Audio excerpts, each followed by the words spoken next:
You're listening to the Life Friendly Business podcast, where we lift the lid on the reality of running a business around family life and shine a light on the mindset gremlins which may well be stopping you from stepping into your zone of genius. I'm Erin, the Life Friendly Business Mentor, and I'm here to empower you to succeed through personalised support, strategic business training and ongoing mentorship. Let's work together to champion your goals and ignite your potential so that you can create your very own life-friendly business. This year, I attended Atomicon for the second time.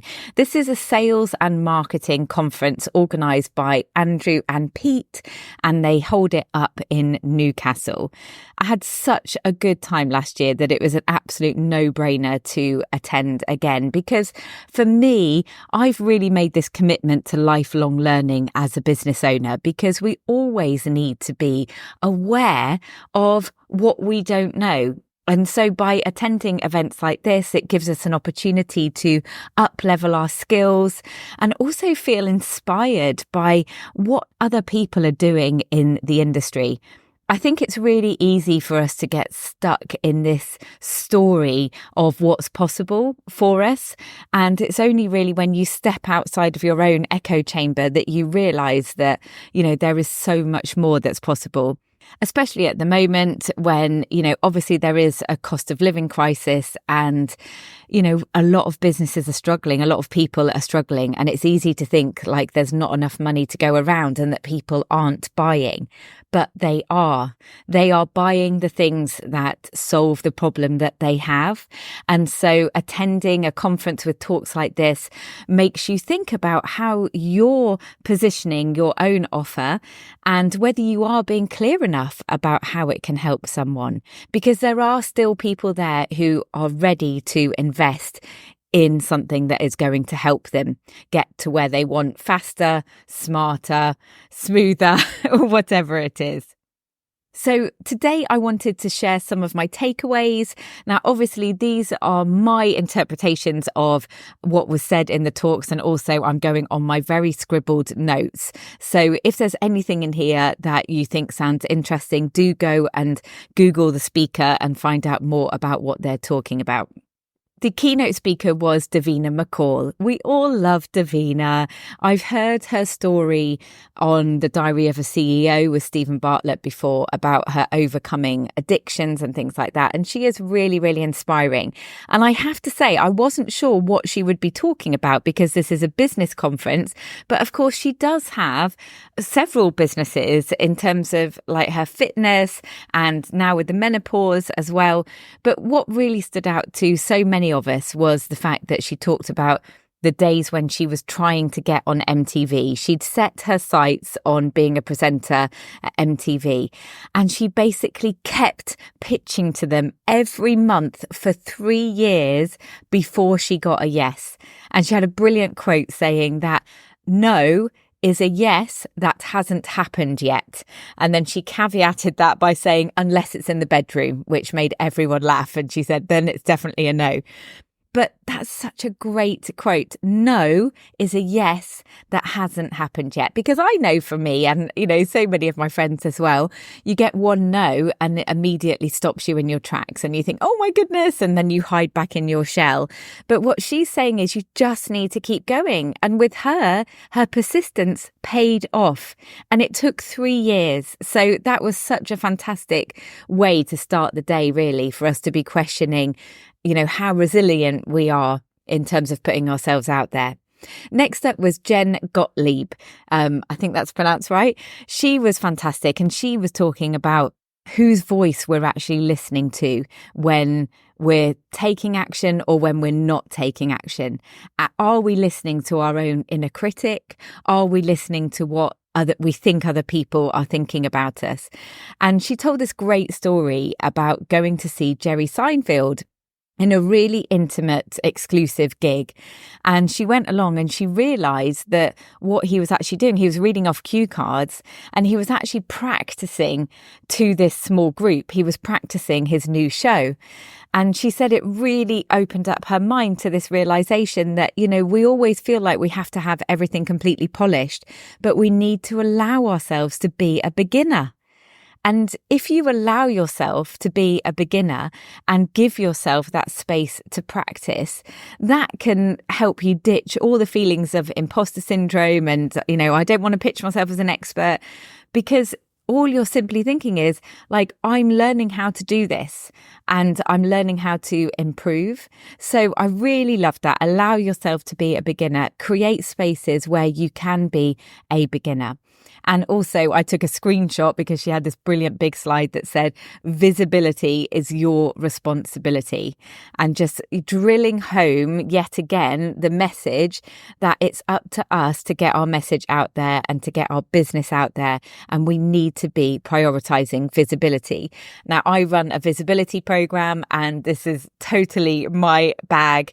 And so it was brilliant to see that up on the big screen and just that reminder that yes, you might want people to help hold you accountable for this, but really when it comes down to it, we have to take ownership of our own responsibility and our own goals as well.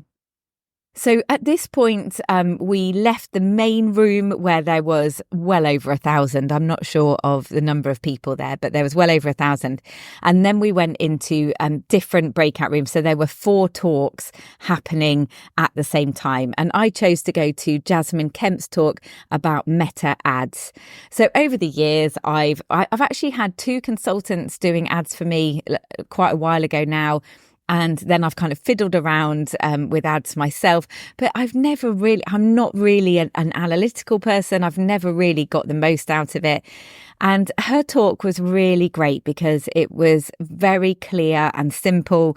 And she was obviously talking about the huge benefits of doing paid ads, in that you can reach such a vast audience beyond your organic reach. And it's about getting in front of the right people at the right time. So obviously you're just so much more targeted with paid ads than you are with organic content. And she shared her 2-tiered strategy, which was about setting up traffic ads to your Instagram profile, and then retargeting those people once they've liked your profile with a low cost or a freebie ad. And she was saying that we should be spending 70% of our ad spend on the top of the funnel on getting, you know, the reach, getting people to our Instagram profile, and then 30% of the budget into these retargeting ads.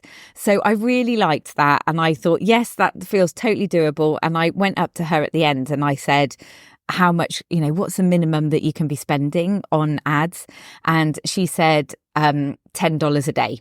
So like seven pounds, I reckon that's probably about.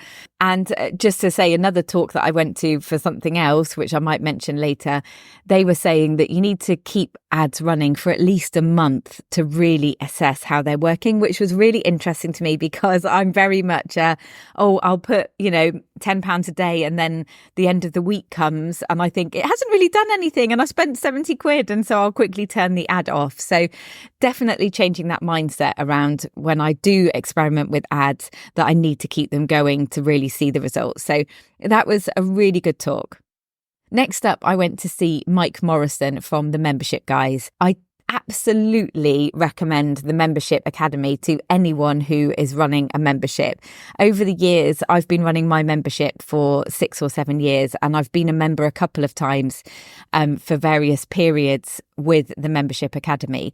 And they really do. It's so targeted to running a membership. They've got everything that you need. So I went to kind of refresh myself, and he was talking about how he likes the concept of the flywheel rather than a funnel. And in that flywheel, you've got the service, the marketing, the sales, but the customer is always at the core of what you're doing and, you know, what they're interested in and what they need. He talked as well about using content from your membership as lead magnets, which this is just, I remember learning about that when I joined their membership and thinking that makes so much sense and I need to be doing that. And am I doing that consistently? No. So this is a kind of like wrist slapping moment of, I knew this and I haven't actually implemented this, but this is why we need to hear things more than once. So I'm giving myself grace with that. He also talked about the fact that obviously people don't join memberships to stand still. They join memberships because they want to make progress. So we need to be thinking about creating a roadmap or a success path to help them see that they are making that progress. And in the Cocoon, I did create an Elevate and Align 90-day growth plan workshop this year. Workbook, to help people kind of think about setting their goals and also making a plan for what they're going to access from the Cocoon library, because there is so much in there. Obviously, this membership's been going for many years now, and I don't want it to be overwhelming for people. I want people to think about what they need right now and choose those resources, learn, implement, and then reassess and think about, right, what do I need now? And that's going to be different to what it was 3 months ago. And also he talked about risk reversal. Obviously, we need to be overcoming objections as to why people might not sign up for us. And it is actually pretty hard to sell a recurring membership. I think that, with the days of gym memberships where you're just tied in and you're like, oh my God, I'm not even using it and I'm still having to pay for it every month and I can't get out the contract.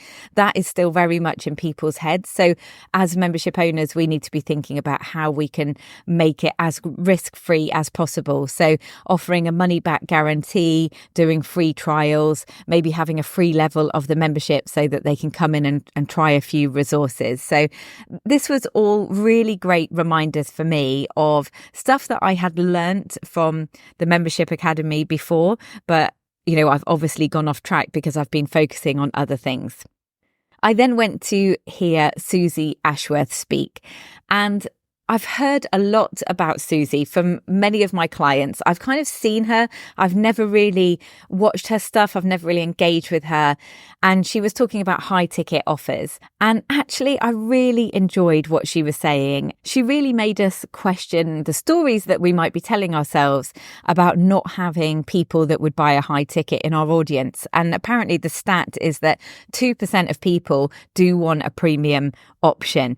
And she set us the challenge of thinking about what we could be offering for 5K upwards. I think she said up to like 60K or something crazy, but I'll focus on the 5K. And she talked about some of the blocks that we face when it comes to creating a high ticket offer for our business. Obviously, the story that people don't have enough money to do it, but also this lack of certainty that we might have about the transformation. We hear this word all the time, the transformation that we offer.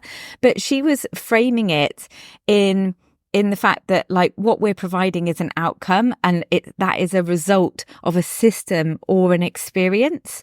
And that really resonated with me because definitely, whether I'm working one-to-one or in small groups with people, it is about the experience. It's about the journey that we go on together. It's about the connection. It's about having that safe space. And this is an experience that I'm offering someone to go through. So that really resonated with me. And I'm definitely going to be thinking about the way that I'm talking about the offers that I have in my marketing as well. And she also said, the thing about high ticket is that you don't necessarily need to splash it all over your social media and all over your website. This can be by personal invitation only.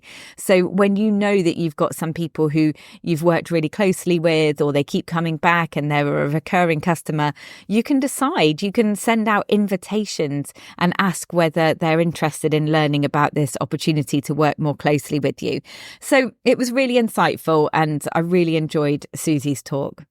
Next up, Elizabeth Goddard. So I've been following Elizabeth for quite a while. I've taken part in her Christmas goodie bag. And what I love about Lizzie is she absolutely keeps it real. And her talk was called Embrace the Chaos. And she had this big slide up that said, you're never going to get your SHIT together. And everyone just fell about laughing because how many of us feel like we are saying that story of, well, when things calm down, I'll do this. When I get more organized, I'll do this. And the reality is that that's never going to happen. So let's just find a way to run our businesses in the situation that we're in the chaos that we're in. And once again, she also touched on the fact that so many of us, lacking confidence with selling what we're doing. And she was saying, you are the expert of your own experience. And she was talking about the fact that, a lot of her offers have been built on the back of her sharing what she's been doing. She puts it into a low ticket course. And as she sells it and other people work through it, she then gets feedback from them as to what they've been able to implement with it. And she learns lessons on, what's worked for them, what hasn't worked for them, maybe different things. And then she basically, tweaks the low ticket offer that she's created so that it's much richer, because it's not just about her experience. It's also about other people's experience with doing the kind of system or the framework that she has created. So that was really great as well. Just this reminder that we can be so nervous about putting ourselves out there and pitching ourselves as the expert. But if what you're sharing is how you do something, and, what encompasses that is everything that you've learned in order to do that thing, then, you're going to be the expert in that, because you're the only one who knows your story. You're the only one that's had your experience. So that was a really great reminder. In the afternoon, I saw Suman Randhawa speak about heart-led sales. This was a fantastic talk, and she gave such clear advice on how we can be approaching our sales in a way that does not feel icky. She was talking about the fact that 80% of the reason we buy is emotional, and how we need to be taking that into account.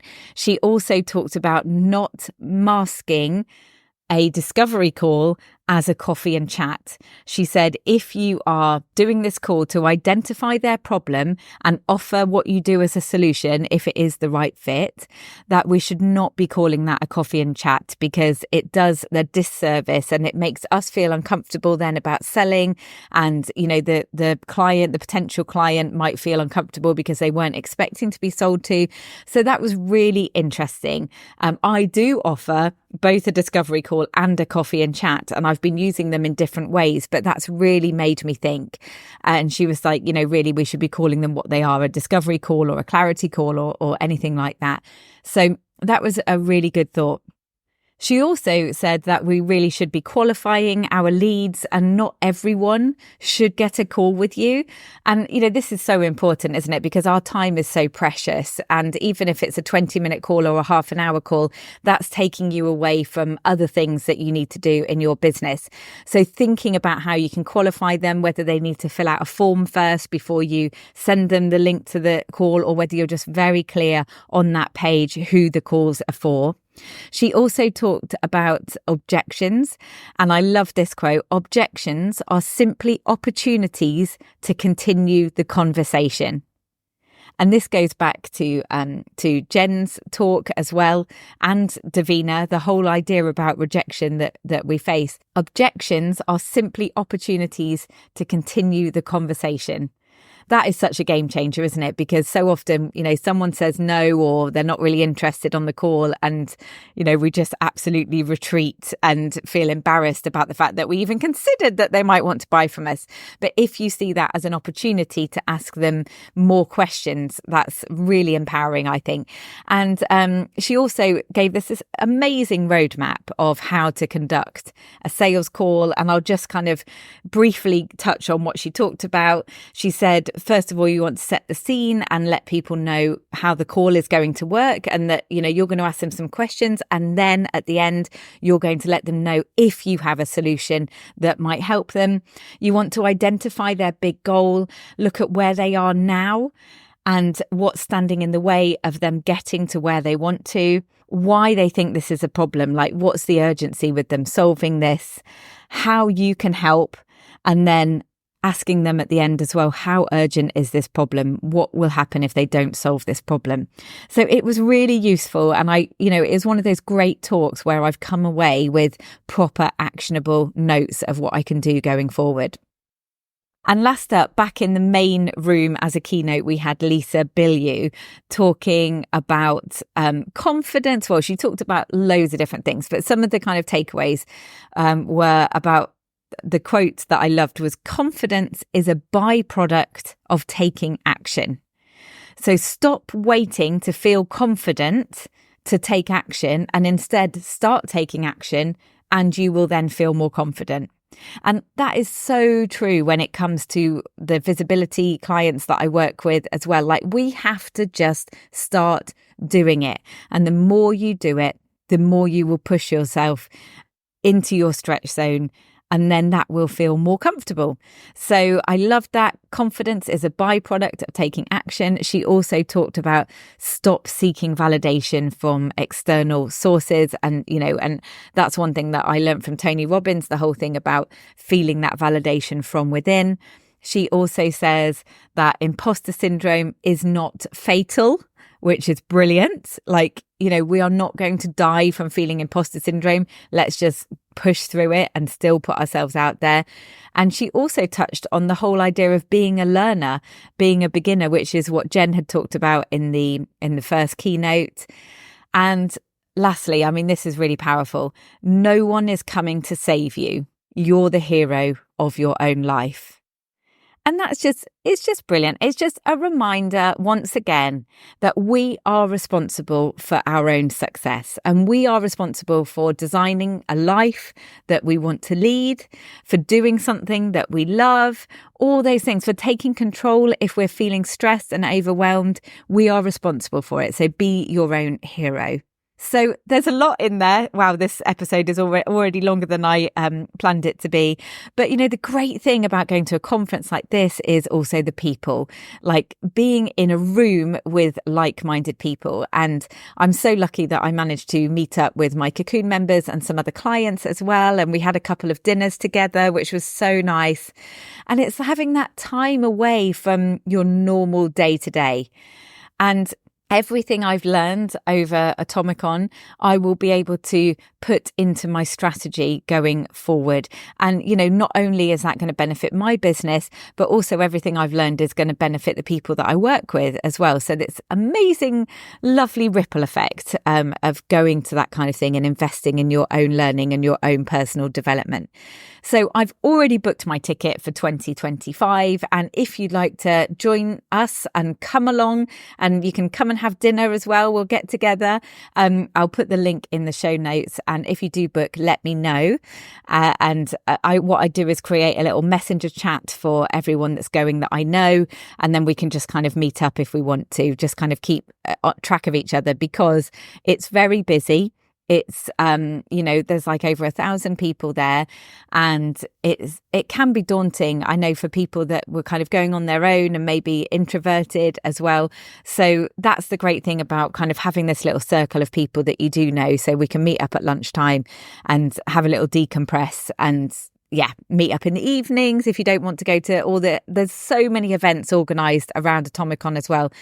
Basically it's totally up to you whether you just go all in and attend everything, or whether you pace yourself and just dip in and out of the things that, you really want to see. But it's just a brilliant conference, really well organised by Andrew and Pete. They attract really lovely people, and it's just a really inspiring thing to do, and to have that in the diary to look forward to. So they are my takeaways from Atomicon. Like I say, this is from memory and my interpretation and my scribbled notepad when I was trying to write everything down. But I really hope that's insightful to you. And reach out, look at any of the speakers that I mentioned, but also feel free to reach out and ask any questions to me too. And I will see you next week. Do you get great results, glowing feedback and fantastic testimonials, but still not enough sales? You've fallen into the best kept secret trap. Visit lifefriendlybusiness.com/visibility to find out how to escape it, so you can grow your audience, amplify your impact, and increase your income.